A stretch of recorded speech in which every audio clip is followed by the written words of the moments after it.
আসসালামু আলাইকুম ভাই, ঈদ মোবারক। ওয়ালাইকুম আসসালাম, ঈদ মুবারক। কি অবস্থা ভাই, ভালো আছেন? তো ভাই আলহামদুলিল্লাহ। ভাই আপনার নামটা কি?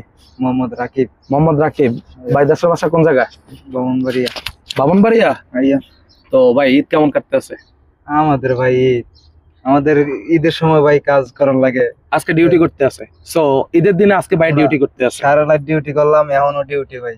ঈদ ঈদ বলতে কোনো শব্দ নাই। কোনো শব্দ নেই। দেখেন, আমরা বাংলাদেশে যারা প্রবাসে আছি তারা আমরা গায়ে খাটি কষ্ট করি, ঠিক আছে? আমরা ওই ফ্যামিলির জন্য যা কিছু করি, ঠিক আছে? এটা কেউই বুঝে না প্রবাসীর কথা। আজকে কিন্তু ঈদ, তারপরও ভাই ডিউটি করতে আছে, ঠিক আছে? ভাইয়ের নামটা বলে গেছিলাম, মোহাম্মদ রাকিব। রাকিব ভাই। সো রাকিব ভাই আমাদের প্রবাসে এত কষ্ট করে কেউ বোঝে না ভাই। প্রবাসে যে আমরা যে এই দেশে কেমন কষ্ট করি এটা সবাই একটু বলেন। ভাই অনেক কষ্ট ভাই, প্রবাসে অনেক কষ্ট।